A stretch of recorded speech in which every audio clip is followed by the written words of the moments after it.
Basically, the gist of it is about arguing for the same thing, but still disagreeing.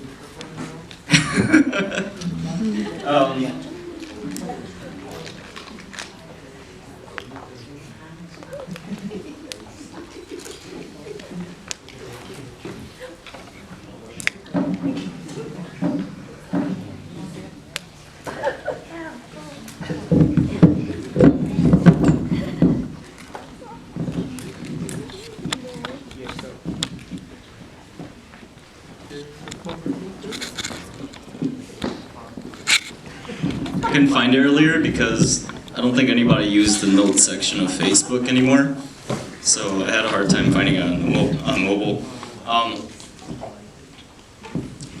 And it's called Two Friends Walk into a Bar.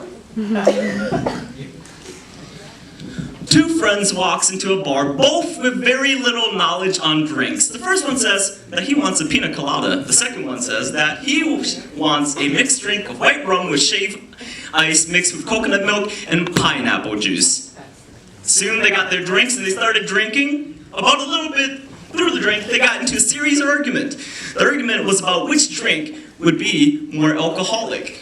The first person argues that the second friend's drink was more alcoholic because there was white rum in her description of the drink in the order. The second person that starts to argue that the first drink is more alcoholic just because it's a fancy name for an alcoholic drink.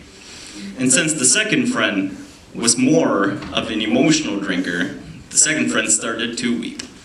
Since they were friends, the first friend stopped his sentence, but he understood. He noticed that this seems to happen quite a lot. He was at a point where he would think about his thoughts several times before even spitting out a single word, and he would avoid it altogether, but they were friends, so he hated to see his friend in such a bad state of mind, so he would stop usually around this point in the conversation. As the night continues, the first friend needed to use the restroom, so he left the counter. The second friend then asked the bartender and several bystanders what they thought about the argument. He tells them only his side of the argument, and even though they heard not more than 20% of what had been going on, they pitch in their opinion. The second friend then feels motivated that since their opinion aligned with hers, the more she's probably right. Soon the second friend returns, but he didn't tell him anything else, and they just avoided the argument altogether because he didn't like to see his friend sad. And this is the second friend, of course, and she didn't want to tell him anything also. The second friend wanted to keep inside despite the fact that explaining what others have said or what she felt would have been beneficial because it was very one-sided and you want to counter with a counter opinion. Then again, it was down to because the second friend assumed that the first friend just didn't understand anyway. Anyway, as the night goes on, tension builds up, and every time the first friend leaves for the restroom because they had quite a lot to drink, and I assure you, quite a lot to drink by this time, the second friend would ask the bartender and the bystander again.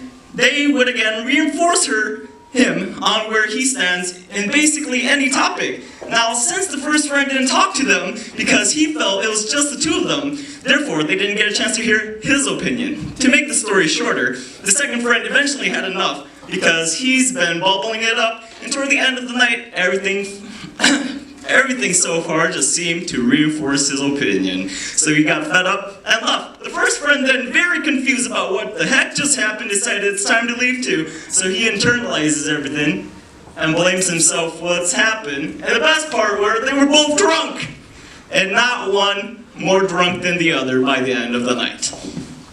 Thank you.